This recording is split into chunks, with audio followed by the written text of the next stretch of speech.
Oh, you know who's on the...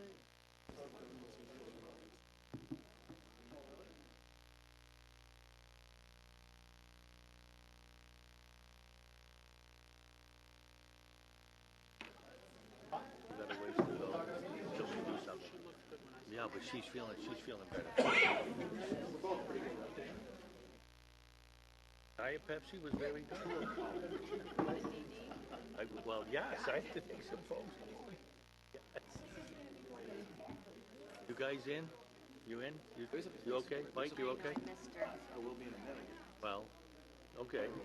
Yeah. It's going to take more than that. All right. You ready? We'll call the meeting to order. Please stand for the pledge. Pledge allegiance to the flag of the United States of America, to the republic for which it stands, one nation, under God, indivisible.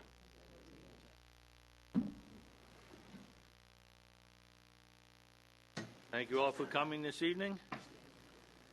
First item on the agenda is a moment of silence. Please join me as we recognize Alfred Fred Ferguson, a graduate of the North Syracuse Central School District and a 1993 Wall of Distinction inductee, and Lena Spinelli Gelsoman, a 1940 graduate of the North Syracuse Central School District.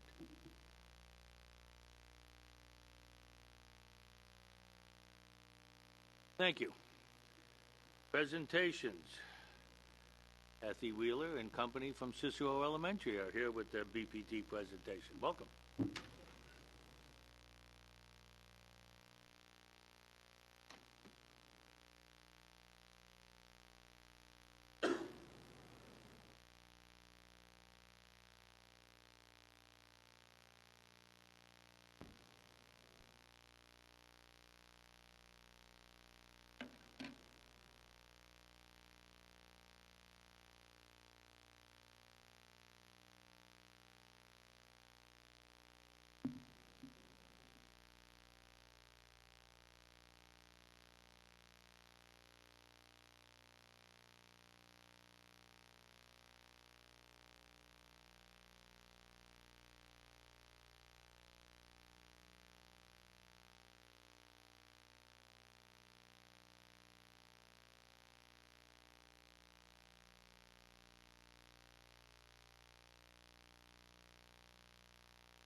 To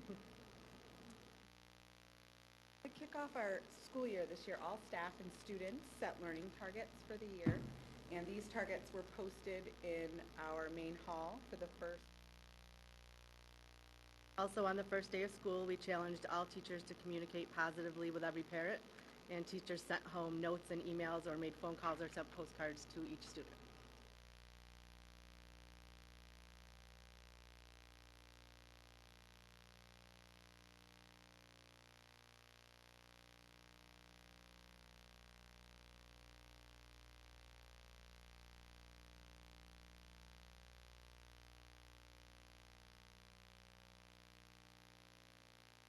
Once we've determined our mission,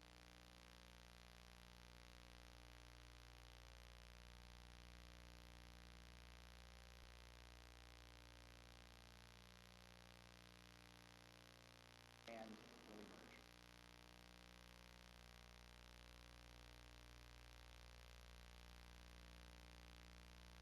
On inclusion, collaboration, standards-based learning.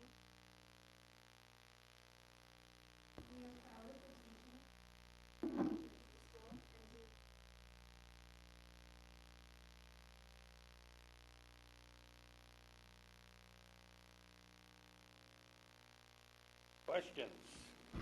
Must be questions somewhere.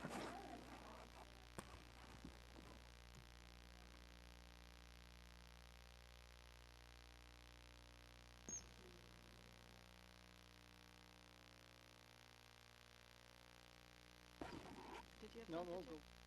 So, we had a chance to see. Like to see all the why you didn't go through and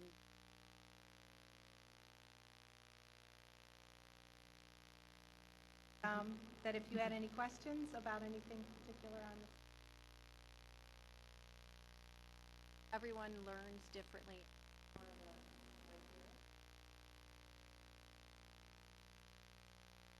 Visual. Go ahead. Well, I was gonna thank you for a different kind of presentation. My slide thingy just went slide by, I didn't do the neat little stuff. So that was nice.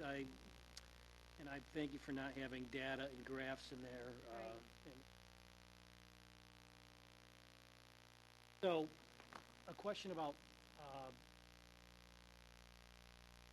in groups, and I assume that's Meet vertically when we can. can Sometimes you? When can you meet vertically? And just how do you? we've done it a couple different ways. Sometimes half days, we have those.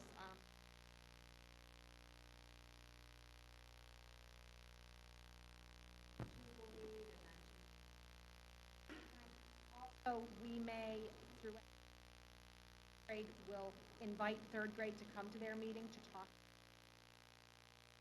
about standards.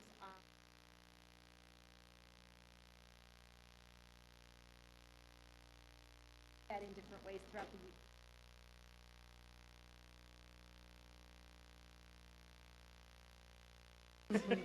No, it's just an opinion on how are you finding this? Are you getting time to practice like?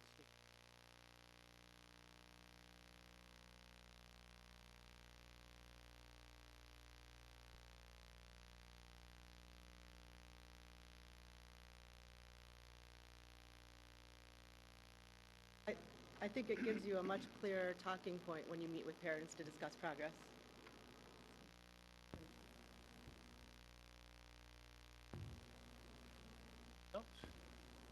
Okay, thank you. Appreciate it.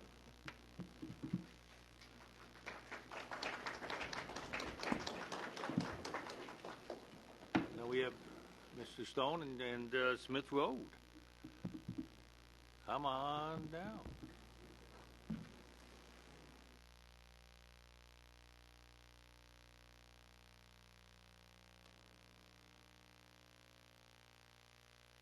Excuse me, and sit on the opposite sides of where we practice. Just kidding.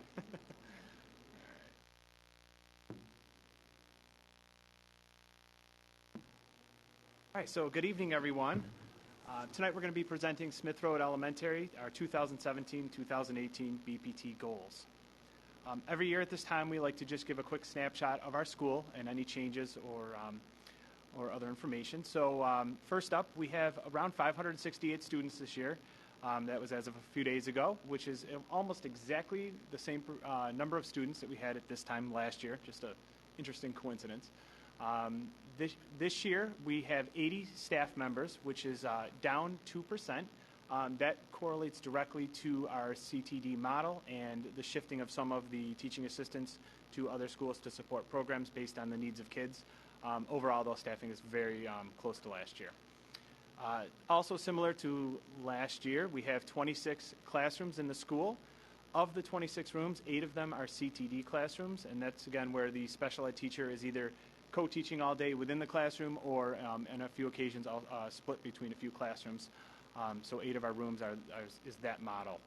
We also house a BOCES special education program, and we have 2 North Syracuse special education classrooms. Those are 15-to-1 classrooms. Those are an upper primary one and a lower primary in our school, and they've been there for multiple years in the building. Talking a little more about our building, our free and reduced lunch rate this year is around 45%, which was as of a few days ago, which is up about 2% from last year. The previous year was about 1%. We're seeing on average a 1 to 2% increase over every single year over the last 5 years, and that is a figure that we watch closely and have discussions around. I'm going to start with some celebrations and some things happening at Smith Road. Every year, our Character Education Committee creates a community connection. And over the past 7 years, Smith $1,000 to local charities. This year, off today, we are doing a Healthy Me, Healthy You, Caring for All community connection. And it is going to asking students, staff, and families to donate healthy food choices to a local food bank. We are also going to spend the next few weeks what it means to be healthy, how to make healthy choices themselves, to stay active, healthy minds, healthy body, and healthy soul. And we're going to conclude this with a combined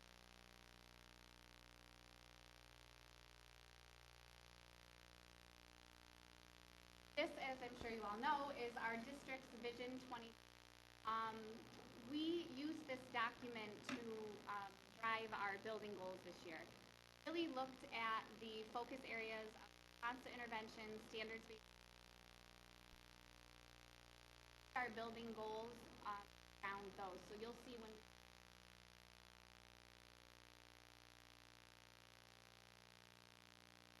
All right, and I need to actually back up because I totally missed one of my cues here. I forgot to introduce the 2 people up here with me. To the left here to my left is Lindsay Maloney. She's a physical education teacher at Smith Road. She's also doing her administrative internship this year and is co-chair of our BPT. To my right is Jessica McCurdy. Jess is a 3rd grade teacher at Smith Road and also co-chairs our BPT. So now I'll fast forward back to where I'm supposed to be. So when we talk about our building goals every year, we've established goals on a multi-year plan. We're not looking at goals from September through June because that's not realistic. Goals last longer than 10 months of school. So when we build these goals, they're built off of, if you were to go to last year's presentation, you'll see a very common theme. And every year we come back and we talk about where were we, where are we right now, and where are we going. So this year, our 4 areas of focus, what we're presenting on tonight, are centered around adult relationships, standard-based learning, vertical PLCs, and behavior expectations. So 4 years ago, the building did some serious work around our mission and our vision. We took apart the district mission, which came out about 4 to 5 years ago, and we made sure we aligned our Smith Road mission to that. Following that 4 years ago, we also said, okay, now that we have our mission and we know our purpose, we now need to say, what is our guiding document for the future? What are our goals? And that's where our vision came from. And again, this document now is entering its 4th year. Our goals every single year are built from this. This is where we said, these are our 3 to 5 year goals for the building. And so every year we review the document to establish the progress that we have made and also where are we going. So anytime anyone enters Smith Road, I like to start presentations, or when you enter the building, you're always going to see this statement: every student can learn, success is our only option. This is our guiding principle at Smith Road. This is our belief that every student counts, that success is there for every single child, and it's our job to make sure that every child is successful, not only academically, but emotionally as well. So I start our presentation with this because this is our core guiding principle for everything that we do. As far as our vision goes, this summer we met and we looked at some data. We did a building-wide survey last school year around our professional learning community and around our vision in particular. And we wanted to know how we've made progress in each of the areas of our vision. So the data we looked at told us a lot about our building. We learned that our vision was to become a professional learning community. The data that supported that, or that we looked at, very much did indicate we've made tremendous gains toward becoming a professional learning community. When you walk into Smith Road, when you listen to teachers, when you sit in on team meetings, you will hear teachers and students learning, working, and growing together. You will see teams working collaboratively. We moved away from isolation, from teachers working in their classroom alone, to a shared responsibility of teams and learning together and dissecting information and data around kids and making sure we're learning from each other's practices. We also, as we became a professional learning community, worked on becoming interdependent as a team and sharing our resources and strategies. So the data that we looked at from the building-wide survey indicated we made tremendous growth in this area, so we're really proud of that, and we wanted to showcase that. Another area of our vision that we focused on is making sure that students are continually monitored and challenged. And this is an area that we're going to talk about a little further in the presentation, but is an area that we're growing in. We've also made some very serious gains here, but it's also an area that we're going to continue to grow in and work toward. A lot of that will come around with our district curriculum and mapping work. Finally, we looked at some data around trust and respect being cultivated among students, staff, and families. And we've, again, made some really great growth here, but this is an area we also identified as one of our target areas. And the data indicates that this is an area that we now need to spend a little more time in. We spent so much time the last 3 years working toward becoming a learning community, and a lot of that does tie into this trust and respect, but this is an area we wanted to focus on as one of our building goals. So, talking about our first goal is adult relationships. This summer, we sat down with our team, again looking at that data, and said, if we want to improve our adult relationships, what will that look like at Smith Road? And we've identified 4 distinct categories to help us talk about that, present it to staff, and raise that level of expectation. We talk about challenging each other's thinking. So what that looks like in those team meetings or wherever you go where there's a group of people, it's challenging the idea, not the person. It's having those deep conversations around someone else's ideas and thinking. Our next area of focus is asking for help. We should see teachers in these team meetings saying, hey, you know what, I've got the student who's really struggling with whatever, and the team is there to support. We want to see people asking for help and it becoming a team around that helps support. An area that we're really looking at this year is shared leadership. As you can see this year, I'm presenting with two co-BPT chairs. We're also focusing a lot on the leadership of our different teams within the building and ensuring that we have a really shared commitment and that there's really good communication. We talk a lot about learning from each other. Again, that's part of the PLC model. And then finally, we're really focusing on being a solutions-driven organization. So this is an area for us where if there are concerns or problems, if those are brought to us in a committee, we're also going to be seeking solutions to that at the very entry-level point. So we have those conversations about becoming a solutions-driven organization as opposed to just dumping problems and leaving it there. So this is where we built that first part from. When we talk about building quality relationships, we're talking about we want high-quality results. We're looking for that collective thinking that I mentioned. We're setting action and goals that are attainable. We're analyzing those results, and that wraps back to supporting our quality relationships in the building. Our second goal is right from Vision 2020. It's standard-based learning. So our goal is to clearly communicate standards to students and parents while planning instruction and assessment. We started actually before 2016-17. Our second grade team realized when meeting that there might be a better way to reach all of our students. And they began curriculum mapping and pacing, so how to teach standards and when to teach them so that they could align themselves as a grade level. From there, they shared their curriculum mapping with the rest of our building, and it quickly spread throughout all of our grade levels. We worked together with our AIS support team, developed a curriculum map for grades 1 through 4. Alongside that work, we also worked on unpacking. We chose 6 to 8 priority standards for our building based on data and conversations with our teams, what we felt like our Smith Road students really needed. And we focused on unpacking those priority standards. 2017-18, this work continued. We have been able to curriculum map district-wide. There's been reps from all grade levels and all buildings who have been meeting to develop curriculum mapping. We're working so that all buildings can be consistent and all students receive. We are continuing to unpack all the ELA standards. So our goal for this year and coming years is to make sure that we unpack all ELA standards, have discussions around these standards together.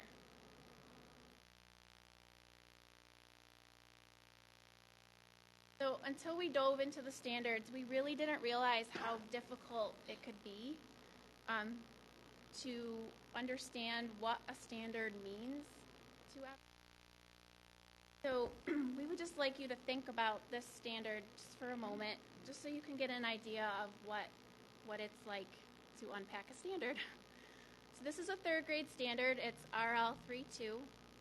We count stories, including fables, folk tales, and myths from diverse cultures, determine the central message, lesson, or moral, and explain how it is conveyed through details in the text. I just want you to think about how would you explain this standard to a 3rd grade student so that they might understand what you want them to be able to learn. At the words determine and explain. Thought you might turn and talk, which is a strategy we use with our students. Just for a minute, just maybe turn and talk to your neighbor about what you are thinking about this.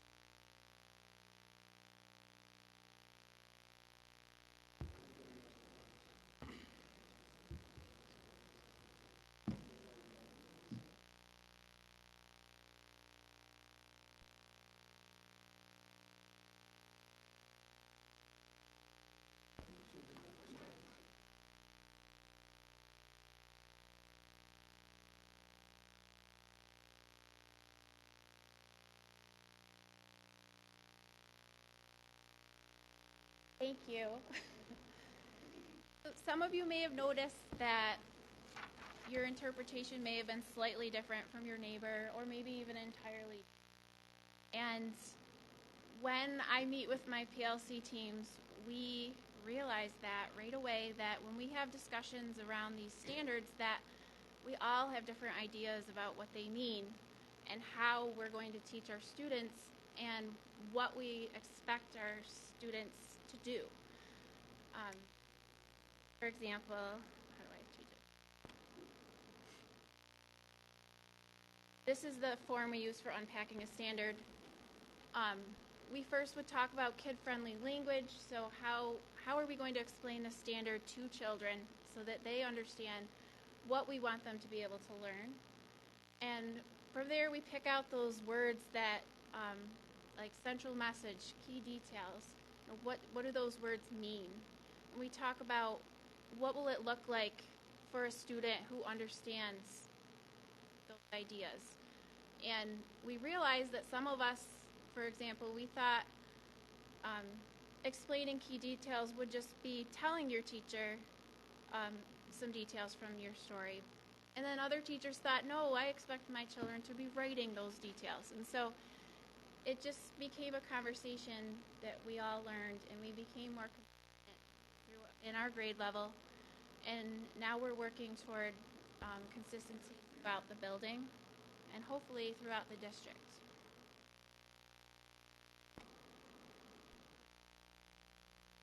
So furthering what Jess was talking about, as we presented before in the past, 3 to 4 years ago, if you walk into Smith Road, you would see the pictures over on the left where a teacher was in the classroom not talking about standards, but having those standards in front of them, trying to break them down themselves in isolation in their room, trying to determine, all right, well, what is rigor going to look like at this level? How am I going to know if students are successful on the standard?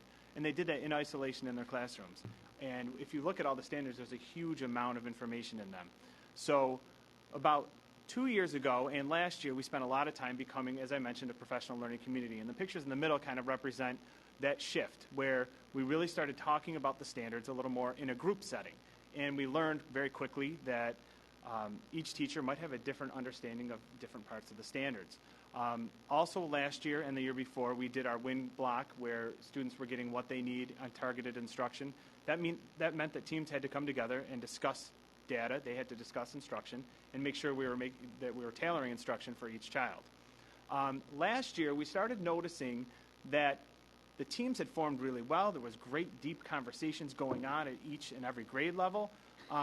But there wasn't a whole lot of transition of that between the grades above and the grades below. And so last year we started toying with the idea of, well, how can we become or move toward also becoming a vertical professional learning community? And so that was one of our summer goals, to figure out how can we do that. For example, a second grade team, the second grade teachers know very well the standards inside and out in second grade. They know the first graders that are coming up. They know how those students are performing. They can tell you very quickly the students that are coming up from first grade strengths and some weaknesses. But they don't have a lot of conversations with third grade, and they really never got a chance to talk with first grade to say, hey, here are what students are doing well at, and here's where they could grow. So this year, we've implemented vertical PLCs on all of our professional development days, the 5 half-days during the school year. Our teams will be meeting with a really focused agenda to start talking about not only the standards, but also what does that standard look like at each level, because those Common Core standards wrap around every single year. It's the same standard, but it's just the level of intensity and rigor raises at each grade level. So by clarifying that and meeting together, we'll understand the grade above and the grade below expectations. So our first one is December 8th. K2 will be meeting as a group, and 3rd and 4th grade will also be meeting around the standards piece, having those conversations, sharing success stories, as well as some areas that we could see more improvement for each of the grade levels. And again, coming back to that theme of consistency. Goal is consistent built-wide expectations. We started this work at the end of last year. Expectations, behavior expectations. We came up with expectations. At Smith Road, we expect our students to be safe, respectful, and responsible. What we did then, after we determined these 3 expectations this summer, we created a building-wide behavior matrix. And on the top, we focused on the 4 large group areas first. Started with the bus, the cafeteria, hallway. Using positive language, expecting to see in those areas.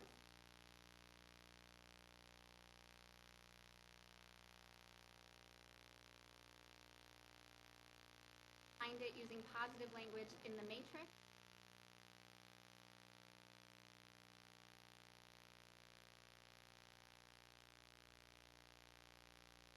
Expectation source.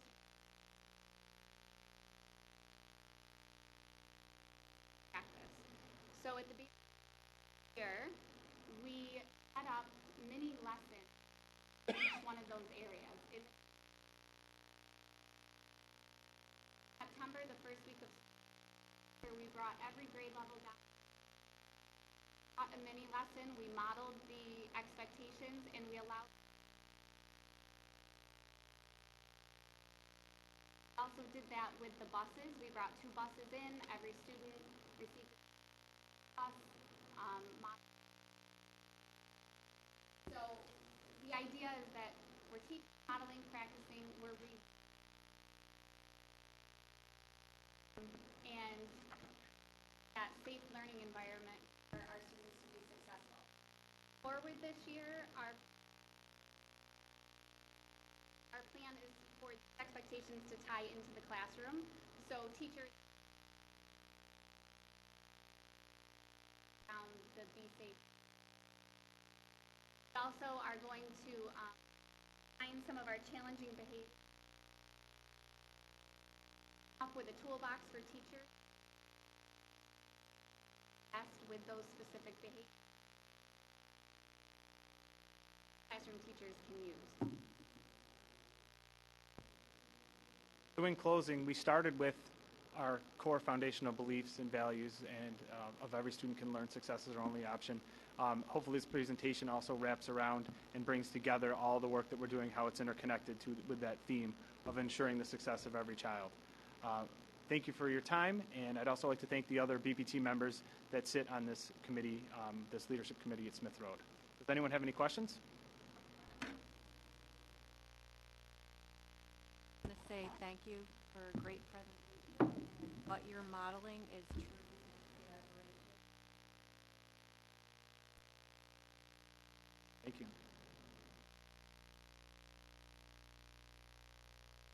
Okay, thank you all. Appreciate it very much.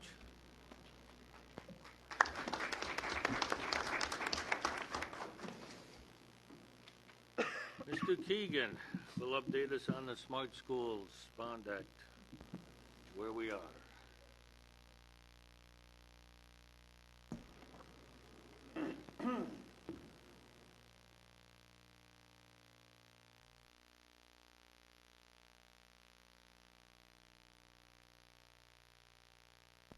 So let me start by saying, as you see from the title here, this is our 4th installment of the Smart Schools Bond Act, our 4th investment plan. And so I've got 13 slides here, but they're redundant, so I'm going to go over some of them. I'm going to skip over them and just kind of get to the meat of this. As you know, this was on board docs. We're going to post it publicly for 30 days, and we'll have a public hearing. So what I'm going to just try to do now is I'll just refresh your memory really quick about the Bond Act and tell you a little bit about the status of some of the projects we've worked on. So as you remember, the voters in general election approved the Bond Act. North Syracuse got $6.2 million, and we have to put spending plans together, and they have to be approved by the review board, and that's been quite a process. The state, it's a big program, and they've been under-resourced, so approvals have not been as quick as we'd like, but we're working through that process. I'm going to skip through some of the redundant slides here and just talk about how we've done with our first 3 plans. And I think as I talk about these, I hope that everybody in the room can see the implications of some of the work that's been done here by a large group of people. In Investment Plan 1, we purchased and installed all the Chromebooks and carts. We installed some equipment for Project Lead the Way. We installed some large instruction projectors. Those would be the ones we saw on opening day in the North Syracuse Junior High auditorium. We've done a ton of work with, we did a little bit of work with our parochial schools and provided equipment for them. We've implemented or purchased and implemented access points and switches, and the big push in the last investment plan 2, we rewired the junior high school, and Main Street for wireless. Now, our 3rd investment plan, you might remember, was to purchase additional Chromebooks and really now put the equipment into the high school and the junior high to take advantage of that new wiring. And that's where I was referring to earlier, that we're disappointed that the approval took so long to get, but we hope to have that on November 27th, which is next Monday. And then we'll promptly purchase that equipment and put that out into the district. The other thing that you should note that's important is that we have expanded our internet bandwidth to meet the FCC's 100 megabits per 1,000 students, and so we're going to have sufficient bandwidth once now that all of the wiring's been done to support all the equipment we've installed. So our investment plan 4, this will be the final purchases with our $6.2 million. As you can see, we're planning on buying some more Chromebooks, a few more smart boards, updating teacher stations, carts to go with the Chromebooks, and some interactive projectors. One of the changes in technology that we're particularly excited about is the ability to work without a smart board but have smart software and project that on a wall, which creates a little bit more flexibility in the learning spaces. And so we're going to buy some of those interactive projectors and experiment with those over the next couple of years. And then we're going to buy some additional equipment for our non-public schools. So that's $788,000 worth of equipment in the final installment. So the timeline for this is our technology committee, obviously in October, put this plan together. We're proposing the draft tonight to you folks. We're going to share this investment plan with community members and parochial school representatives, post it tomorrow for 30 days, which is the required public posting for it. And then we'll hold a public hearing, which will be really an opportunity on January 8th if anybody in the community has questions to come out and ask questions about the spending plan. And if there are no comments, we're going to ask the board to adopt the plan on the 8th, and then we will submit it for approval by the review committee on January 10th. And that's my update. Any questions on the Smart Schools Bond Act? Interactive projectors, are you putting particular places? Well, you know what we're doing, honestly, we're the price point difference between a regular projector and an interactive projector is a couple $100. And so, as many of our teachers know, these projectors over time, the lumens dim on them. And so we're seeing that we need to replace projectors that are operating current smart boards anyway.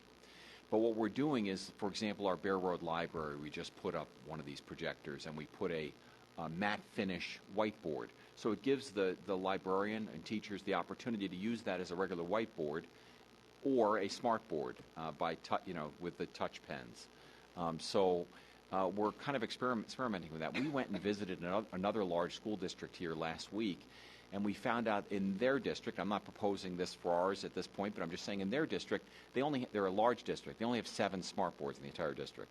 Everything is done with touch projectors. And so what it has allowed them to do is, if one teacher comes in and they want the room configured one way one year, the next teacher comes in, unfortunately with the smart board, you're kind of stuck with that room layout, and you lose some flexibility in terms of writable surfaces and whatnot. So we're just trying to experiment with the new technology as it's available, and we'll work with our teachers and our technology committee to see how that'll be deployed over the next couple of years. Any other questions? Sure. How come we're still buying desktops? So that's a great question. I mean, so I guess Yeah. my point behind that is we've made such a stride to go mobile, Yep. and our Vision 2020 aligns with that. I understand the need for teacher stations and all that. Is there any reason why we can't purchase laptops and docking stations to allow for more of a hoteling situation, especially in upper grades when we have staff moving from room to room? Not only would they have to rely just on the internet, Yeah. for their stuff, but they could bring their work right with them. And bring it we home. we agree completely. And so when we put in this plan the desktop computers, we're really looking at that as a placeholder because we haven't figured out what that next technology is. But we completely agree, and it kind of goes hand in glove with this flexibility thing I just talked about. And the notion of either a laptop or a Chromebook or some other piece of mobile technology that allows that teacher to walk through the classroom and still control whatever the projection is. I don't think a Chromebook without would be appropriate just because the teacher needs an actual computer. Again, we got to let our committee and our teachers work through that. And it's probably, truthfully, the thing that's challenging is with 11 schools, 700 teachers, it's probably not one size fits all. And so I think it's a flexibility of mindset that we've got to try to meet the teachers' needs, whatever they are, and some of them are going to want the the teacher station. Some might want something different, and we're trying to think that through. And Yeah, I agree. I just would hate to see us spend that kind of money on something that's stationary permanently. Yep, agreed. You know, with the laptop docking stations, Yeah. you can make it a desktop, you can make it a laptop. Yep. You can, Yeah, the only other good point I would say is the exciting time that we live in right now is technology prices are just continue to come down, and we just every time we buy a device, we're getting paying less and getting more for it, and that's really exciting. well, that's good. Any other questions or comments? Not our computer. Well, that's kind of a loaded question. So the honest answer is yes. We do BOCES leases through BOCES, but the nature of the lease is that we effectively own the equipment to the end of its useful life. And so, no, we don't typically, with the way technology equipment is, any traditional lease would be a full payout plus lease, because no one really wants it at the end of the lease term because it has such little value. And we, as our staff know, we kind of use stuff right to the end, right sometimes beyond its useful life. We've got computers out there that are 8 years old, and we really shouldn't have computers out there that are 8 years old. So, no, we don't lease in the traditional sense. Any other questions or comments? Can't use the smart bond money to lease anyway, so. That's right. Yeah. Anything else for Don? Appreciate it, sir. Oh, thank you. Thank you. 3 comments from the audience. We don't have anybody signed up this evening to speak, so we'll go to 4A, board committee reports and comments. Anything from legislative, Mr. Pafalia? Yeah, the legislative committee met on the 13th. It was okay. We've set some meetings ahead for the new year. We have one right away on the 2nd of January. And we have some things going on. We're working on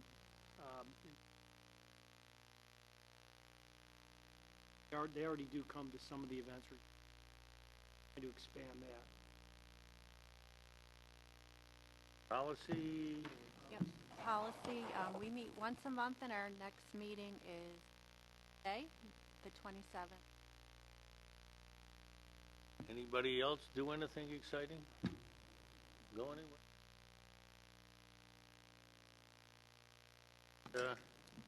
Superintendent's comments.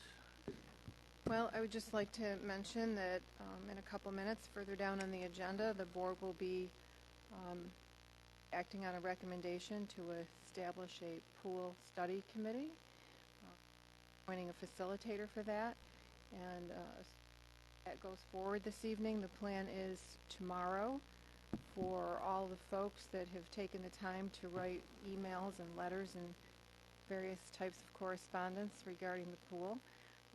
Annie Gibson will be emailing out to them, as well as we're sending out a blast and posting it on our website, so those interested in applying to be on the study committee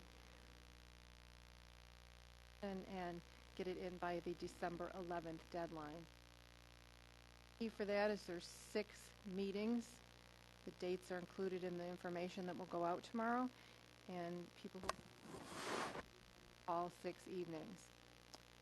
For those who are not elected as members of the committee, along with some of the rest of us holding here, the meetings will be open to the public, so people can come and watch as this study forward. So we look forward to that.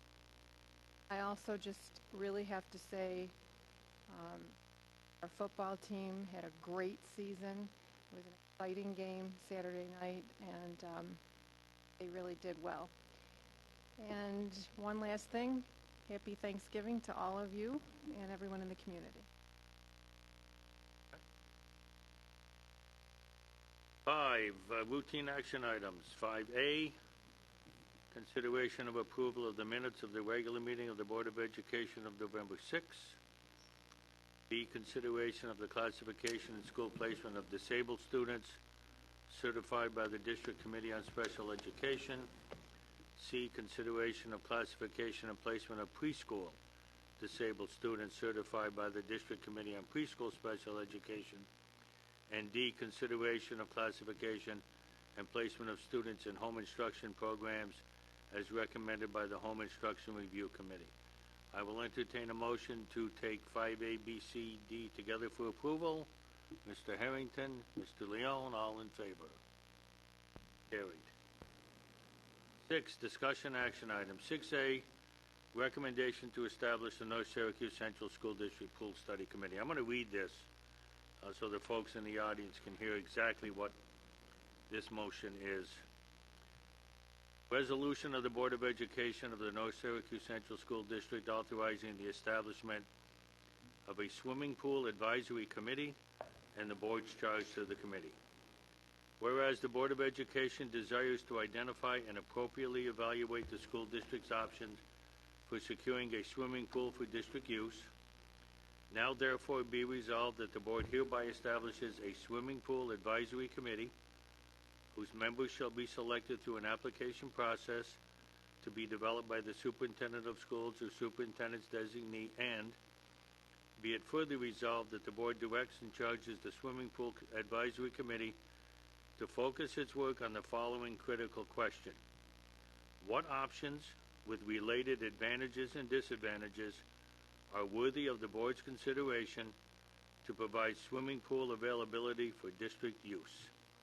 Recommended action is to approve the above resolution. Is there a motion to approve? Ms. Scanlon, Mr. Maurizio, all in favor. B is the recommendation to approve the consulting agreement with Dr. William Silke, who will facilitate the meetings of the Swimming Pool Advisory Committee. I will ask for a motion to approve the resolution for that consulting agreement. Ms. Owens, Ms. Scanlon, all in favor. Acknowledgement of gifts. Several. James and Jamie Oswald, Cicero Elementary School parents, have donated $1,789.62 to the Cicero Elementary PTG for the purpose of sensory equipment to be used by Cicero Elementary School teachers, occupational therapists, and physical therapist providers. Number 2, Alfred University presented on behalf of Handband 123 Chinese books to Roxborough Road Middle School and 159 Chinese books to Gillette Road Middle School.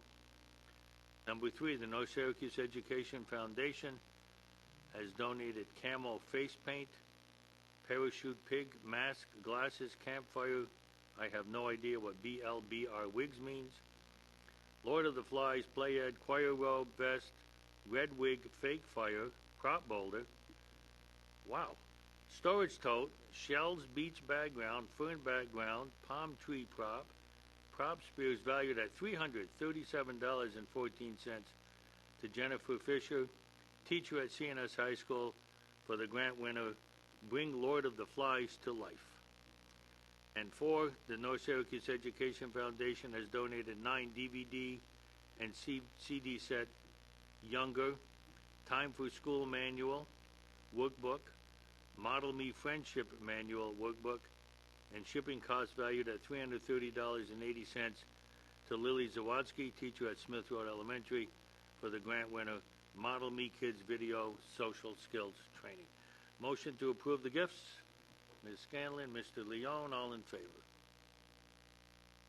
Recommendation to create a one-to-one licensed practical nurse at Gillette Road Middle School. Is there a motion to approve? Ms. Owens, Mr. Harrington, all in favor. 5, authorize the seeker Type 2 resolution for the North Syracuse Central School batting cage project at Gillette Road Middle School. That's very lengthy. Mr. Keegan, any comment on that before we take the motion? No, it's just there's no environmental impact, as our architects have explained to us, and so we just need the board to act as the agency to say that. As part of the grant application, right? Okay. So again, no, there's no environmental impact by putting those up, so a motion to approve the secret Type 2 resolution. Ms. McDonald, there we go. I knew I'd coerce you into something. There we go. Mr. Farfalia, all in favor? There we go. Personnel reports, 7A, instructional, 7B, support staff. Mr. President? Yes. I believe you skipped 6D. a creation of a one-to-one. We went through that so quickly, you didn't even hear Did it. you? I'm sorry. We both missed it. Sorry. Well, maybe the microphones didn't carry that far or something. So, yeah, I apologize. Cup of coffee there, Dow. There you go. It was quick. We didn't. I was waiting for my turn to answer questions and went We approved it, so I take a apologize. gift when you get it, buddy. There you go. All right. Can't keep up with you. 7A, 7B personnel, any questions there? All right, motion to approve 7A, 7B. Mr. Leon, Mr. Maurizio, all in favor? Carried. At this time, we need a motion for executive session. Up here? Mine's not coming up, Connie. Because I forgot to put it in. Can you got it there? What is it? Purpose of reviewing.